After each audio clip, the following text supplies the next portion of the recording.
Hello, जय हिंद दोस्तों। आज हम लोग पढ़ने जा रहे हैं राष्ट्रपति। तो सबसे पहले हम लोग इंट्रोडक्शन देखेंगे कि इसमें क्या-क्या पढ़ना है हम लोग को। तो सबसे पहले यह संघ की कार्यपालिका का भाग होता है राष्ट्रपति। संघ की कार्यपालिका का भाग होता है।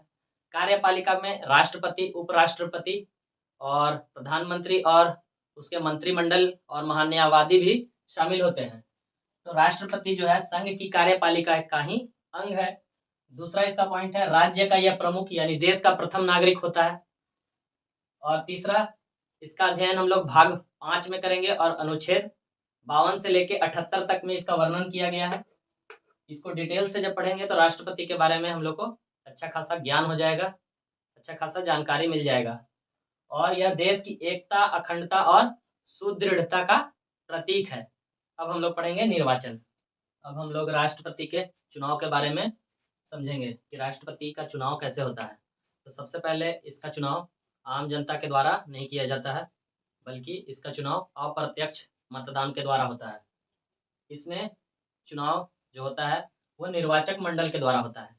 तो निर्वाचक मंडल में आखिर वे कौन-कौन से लोग होते हैं जो वोट डालते हैं। राष्ट्रपति के चुनाव में कौन-कौन से लोग वोट डालते हैं उसको देखते हैं। सबसे पहला है लोकसभा और राज्यसभा के निर्वाचित सदस्य। निर्वाचित सदस्य, ना कि मनोनीत सदस्य। ध्यान देने वाली बात यहाँ ये है कि मनोनीत सदस्य यहाँ पे भाग नहीं लेते हैं। दूसरा विधानसभा के निर्वाचित सदस्य। पहला लोकसभा के निर्वाचित सदस्य, दूसरा विधानसभा के निर्वाचित सदस्य और तीसरा केंद्र शासित प्रदेश दिल्ली और पुदुचेरी विधानसभा के निर्वाचित सदस्य इसमें भाग लेते हैं। यानी बेसिकली ये तीनों मिलकर राष्ट्रपति का चुनाव में वोट डालते हैं। अप्रत्यक्ष चुनाव के द्वारा इसका चुनाव होता है और एकल संक्रमणीय मत और गुप्त मतदान के द्वारा इसका चुनाव होता है। यहाँ ध्यान देने वाली बात यह है कि हर एक विधायक और संसद का जो वोट वैल्यू है वो अलग-अलग होता है। तो अभी किस तरह से वोट वैल्यू निकालेंगे वो देखते हैं। अब इलेक्शन जो होता है उसमें मत मूल्य कैसे निकालते हैं। तो सबसे पहले विधायक का मत मूल्य कैसे निकालते हैं वो हम लोग देखते हैं। तो उसके लिए फार्मूला है जिसका यूज करते हैं। राज्य का कुल जनसंख्या जो है, कोई भी राज्य अगर हम लोग ले लेते हैं, फॉर एग्जांपल झारखंड ले लेंगे तो यहाँ का आबादी 3 करोड़ अप्रॉक्स है। तो राज्य का कुल जनसंख्या ले लेंगे और राज्य विधानसभा का कुल निर्वाचित सदस्य ले लेंगे। तो यहाँ पे कुल सदस्य जो है 81 है झारखंड का। तो जनसंख्या को राज्य का विधानसभा के कुल निर्वाचित सदस्य से इसको डिवाइड कर देंगे और फिर उसको इंटू 1/1000 कर देंगे तो हमारा एक विधायक का मत मूल्य निकल जाएगा। राष्ट्रपति के चुनाव में हर स्टेट का विधायक का मत मूल्य अलग-अलग होता है। सबसे अधिक मत मूल्य आपका यूपी का है और सबसे कम सिक्किम का है। उसी तरह से एक संसद का भी मत मूल्य निकालने का एक अलग फॉर्मूला है। देखते हैं। सभी राज्य के विधायकों के मतों की कुल संख्या को संसद के निर्वाचित सदस्यों की कुल संख्या से डिवाइड कर देंगे तो एक संसद का मत मूल्य निकल कर आ जाएगा यहाँ पे। तो इस तरह से हम लोग इलेक्शन में विधायक का और संसद का मत मूल्य निकालते हैं। राष्ट्रपति के चुनाव में जैसा कि हम लोग जानते हैं कि एकल संक्रमणीय मत के द्वारा इसमें वोटिंग होता है। तो इसमें 4 बैलेट पेपर दिया जाता है। जो वोटर्स होता है उसको ए बी सी डी मान के चलिए 4 उम्मीदवार इसमें खड़ा है। उम्मीदवार ए, उम्मीदवार बी, उम्मीदवार सी और उम्मीदवार डी इसमें खड़ा है। ठीक है।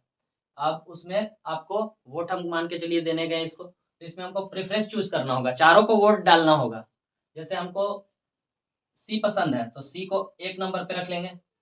उसके बाद सी अगर ना बने तो 2 नंबर में हमको ये बी पसंद है तो बी में 2 डालें। उसी तरह से 3 तीसरा नंबर प्रेफरेंस और इसको चौथा नंबर। इस तरह से हम लोग वोट डालते हैं। यही एकल संक्रमणीय मत होता है। बेसिकली अगर समझा जाए एकल संक्रमणीय मत में तो 4 अगर उम्मीदवार खड़ा है तो चारों को वोट डालना होगा प्रेफरेंस के साथ। 1 2 3 4 जो आपको पसंद है उसके हिसाब से सजा के डाल देंगे। तो आखिर अप्रत्यक्ष चुनाव होने का कारण क्या है राष्ट्रपति का? डायरेक्ट इलेक्शन भी तो हो सकता था प्रत्यक्ष चुनाव, जिस तरह से हम लोग प्रधानमंत्री का चुनाव करते हैं, लेकिन नहीं, इसमें अप्रत्यक्ष चुनाव क्यों होता है? तो इसका 2 रीजन है बेसिकली। पहला, यह संसदीय व्यवस्था के साथ मेल खाता है। जैसे हम लोग जानते हैं कि भारत में संसदीय व्यवस्था है, यहाँ पे पार्लियामेंट्री सिस्टम है, तो उसके साथ यह मेल खाता है। और दूसरा, यह कम खर्चीला और समय का बचत भी इसमें होता है। दोनों चीज हो जाता है, एक तीर दो निशाना हो जाएगा। सबसे पहला तो इस संसदीय व्यवस्था के साथ मेल खाएगा और इसमें खर्चा भी कम आएगा। प्रधानमंत्री का चुनाव जब होता है तो हम लोग जानते हैं कि कितना ज़्यादा खर्च आता है। हर लोकल लेवल पे हर कोई वोट देने जाता है। उसमें बहुत ज़्यादा संसाधन और आवश्यकता का पड़ता है। तो राष्ट्रपति का ऐसे भी पद जो होता है, प्रधानमंत्री का पद के जितना ज़्यादा महत्वपूर्ण तो है नहीं, क्योंकि वो केवल नाम मात्र का हम लोग का हेड होता है, एग्जीक्यूटिव का। इसीलिए इसका अप्रत्यक्ष चुनाव होता है, क्योंकि इसमें कम खर्चा आता है और प्लस समय का भी बचत होता है। हर 5 साल में एक बार चुनाव तो कराना ही है राष्ट्रपति का। तो यही रीज़न है कि राष्ट्रपति का जो निर्वाचन होता है, वह एकल संक्रमणीय मत और गुप्त मतदान के द्वारा होता है और इनडायरेक्ट इलेक्शन इसमें होता है। एकल संक्रमणीय मत जो होता है, एक्चुअली में ये बहुत ही जटिल प्रक्रिया है, जटिल वोटिंग सिस्टम है। इसको आगे हम एक्सप्लेन करेंगे आपको, ठीक। जब 2 उम्मीदवार के बीच में टाई हो जाता है, तो उसके बाद क्या प्रोसेस होता है, इसको भी हम बताएँगे। राष्ट्रपति चुनाव के लिए क्या अर्हताएँ या एलिजिबिलिटी है, उसको अब हम लोग देख लेते हैं। सबसे पहला, वह भारत का नागरिक यानी सिटीजन ऑफ इंडिया होना चाहिए। दूसरा, 35 ईयर उसका कंप्लीटेड होना चाहिए, 35 वर्ष की आयु वह कंप्लीट पूरा कर चुका हो। तीसरा, लोकसभा सदस्य निर्वाचित होने के योग्य हो। चौथा जो है, केंद्र और राज्य सरकार में किसी भी लाभ के पद पे नहीं होना चाहिए। और पांचवा और लास्ट है, 50 अनुमोदक और 50 प्रस्तावक उसके पक्ष में होने चाहिए। ये पांचों एलिजिबिलिटी हो जाने के बाद वह राष्ट्रपति का चुनाव लड़ सकता है। यही अर्हताएं हैं राष्ट्रपति की चुनाव की। आई होप आप सभी हमारे बताए गए कॉन्सेप्ट को समझ गए होंगे। मिलते हैं किसी नेक्स्ट वीडियो में। जय हिंद।